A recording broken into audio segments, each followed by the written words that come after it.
So let's see the question. This question A is state Pauli's exclusion principle. So यहाँ पे हमें Pauli's exclusion principle बताना है. B में जो फर्स्ट पार्ट है वो कह रहा है discuss the similarities and differences between 1s and 2s orbital.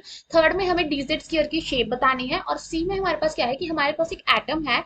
In an atom an electron is moving with a speed of 600 metre पर सेकेंड और उसकी एक्यूरेसी है 0.005%. हमें बताना है with the find the certainty with which position of electron can be located.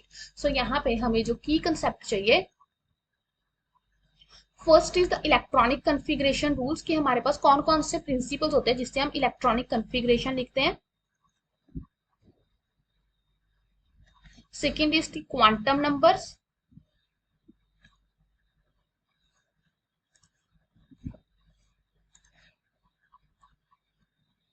Quantum numbers and इसके अलावा जो हमारे पास थर्ड क्वेश्चन की अगर हम बात करते हैं सो यहाँ पे हमें चाहिए हाइजेनबर्ग अनसर्टेनिटी प्रिंसिपल.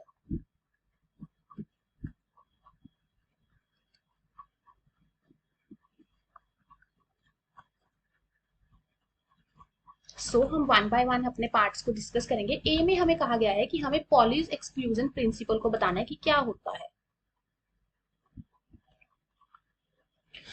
अगर हम बात करते हैं पॉलीज एक्सक्लूजन प्रिंसिपल की, इसमें हमारे पास क्या होता है, ये प्रिंसिपल क्या कहता है, एन ऑर्बिटल कैन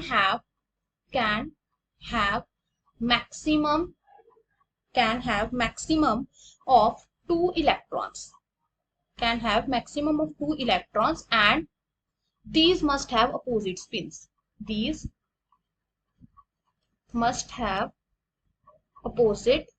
spins.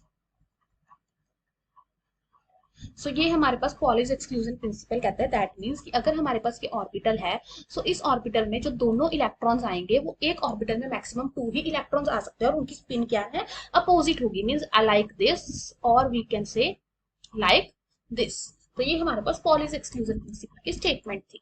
अब हमारे पास सेकंड पार्ट में हमें कहा गया है कि we have to tell the shape of dz square orbital. So हमारे पास जो सेकंड पार्ट है that is dz square. So अगर हम dz स्क्वायर की अगर हम शेप की बात करते हैं कि इसकी शेप किस तरह से होती है, सो इसकी शेप हमारे पास कैसी होती है, इट हैज अ बेसिकली डफ नट शेप, लाइक डफ नट और we can say baby soother kind of shape.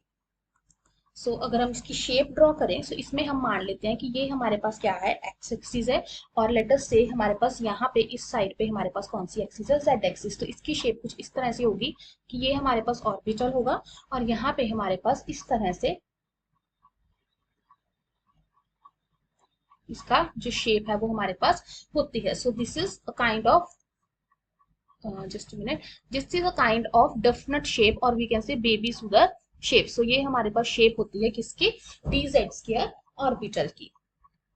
तो अब हम अपना बी सी पार्ट देख लेते हैं जो कि एक हाइजेनबर्ग अनसर्टेनिटी प्रिंसिपल का हमारे पास क्वेश्चन है जिसमें हमें बता रखा है कि जो हमारे पास इलेक्ट्रॉन है वो मूव कर रहा है विद द वेलोसिटी 600 मीटर पर सेकेंड. सो सी ऑप्शन में हमारे पास जो वेलोसिटी गिवन है दैट इज 600 मीटर पर सेकेंड. सो हमें अगर अनसर्टेनिटी निकालनी है, अनसर्टेनिटी इन वेलोसिटी, सो वो हमें कितनी दे रखी है, 0.005 डिवाइडेड बाय 100, इतनी परसेंट थी इंटू 600 कर देंगे. सो हमारे पास ये वैल्यू कितनी आ जाएगी, 3 इंटू 10⁻⁻² मीटर पर सेकेंड. अब हमें पता है कि जो हमारे पास delta X dot M delta V होता है वो किसके इक्वल होता है, h/4π according to Heisenberg uncertainty principal.